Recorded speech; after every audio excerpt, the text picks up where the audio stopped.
بسم اللہ الرحمن الرحیم۔ روزانہ واقعات سننے کے لیے ہمارے چینل کو سبسکرائب کریں، شکریہ۔ 20 ستمبر 1916 کو لاہور کے ایک نواحی گاؤں میں ایک بچہ پیدا ہوا۔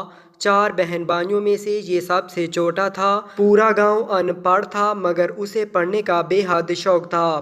اس کے گاؤں میں کوئی سکول نہ تھا، لہٰذا یہ 1.5 میل دور دوسرے گاؤں میں پڑھنے جاتا رہا۔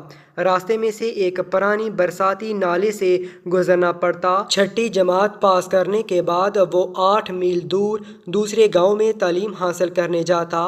اس نے مڈل کا امتحان امتیازی نمبروں سے پاس کیا اور وظیفہ حاصل کیا۔ مزید تعلیم حاصل کرنے لاہور آیا۔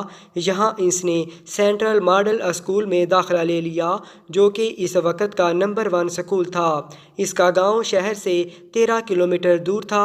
غربت کی وجہ سے اسے اپنی تعلیم جاری رکھنا مشکل تھی، مگر اس نے مشکل حالات کے سامنے ہتھیار نہ ڈالے بلکہ ان حالات سے مقابلہ کرنے کی ٹھانی۔ اس نے تہیہ کیا کہ وہ گاؤں سے دودھ لے کر شہر میں بیچے گا اور اپنی تعلیم جاری رکھے گا۔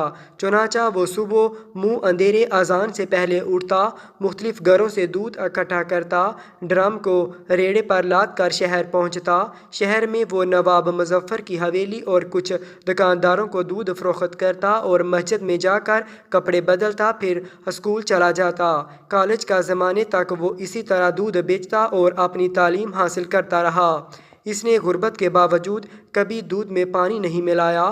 بچپن میں اس کے پاس اسکول کے جوتے نہ تھے۔ جیسے تیسے کرتے اس نے کچھ پیسے جمع کر کے اپنے لیے جوتے خریدے۔ اب مسئلہ یہ تھا کہ اگر وہ گاؤں میں بھی جوتے پہنتا تو وہ جلدی گھس جاتے، چنانچہ وہ گاؤں سے والد کی دیسی جوتی پہن کر آتا اور شہر میں جہاں دودھ کا برتن رکھتا تھا اپنے بوٹ کپڑے میں لپیٹ کر رکھ دیتا اور اپنے اسکول شوز پہن کر اسکول جاتا۔ والد سارا دن اور بیٹا ساری رات ننگے پاؤں پھرتے۔ 1935 میں اس نے میٹرک میں نمایاں پوزیشن حاصل کی اور پھر اسلامیہ کالج ریلوے روڈ لاہور میں داخلہ لے لیا۔ فرسٹ ایئر میں اس کے پاس کوٹ نہ تھا اور کلاس میں کوٹ پہننا لازمی تھا، اس لیے اسے کلاس سے نکال کر غیر حاضری لگا دی جاتی۔ اس معاملے کا علم اساتذہ کو ہوا تو انہوں نے اس ذہین طالب علم کی مدد کی۔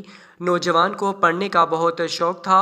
1939 میں اس نے BA آنرز کیا۔ یہ اپنے علاقے میں واحد گریجویٹ تھا۔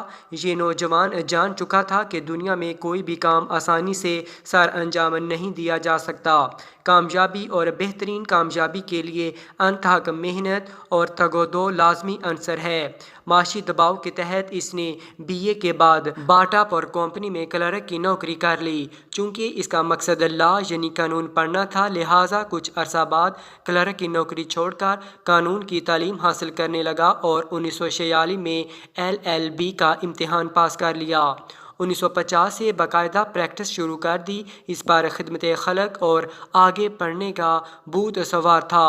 اس نے لوگوں کی مدد سے اپنے علاقے میں کئی تعلیمی ادارے قائم کیے۔ اس جذبے کے تحت 1965 میں مغربی پاکستان اسمبلی کا الیکشن لڑا اور کامیاب ہوا۔ پیپل پارٹی کے روٹی کپڑا اور مکان کے نعرے سے متاثر ہو کر اس میں شامل ہو گیا۔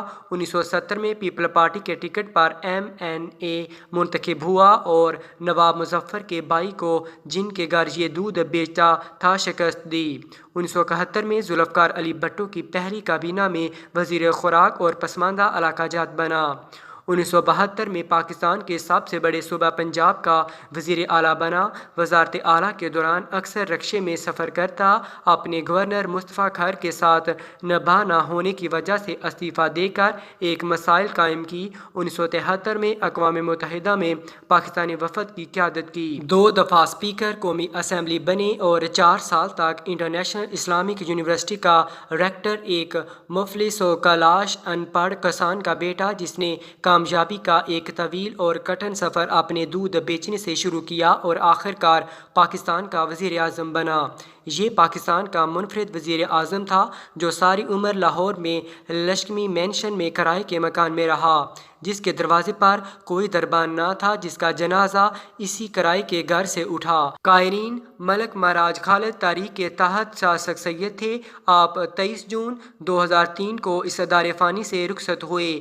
ان کو ہم سے رخصت ہوئے لگ بھگ 19-20 سال ہو گئے ہیں، لیکن میں سمجھتا ہوں کہ تاریخ ایسے افراد کو صدیوں تک یاد رکھتی ہے۔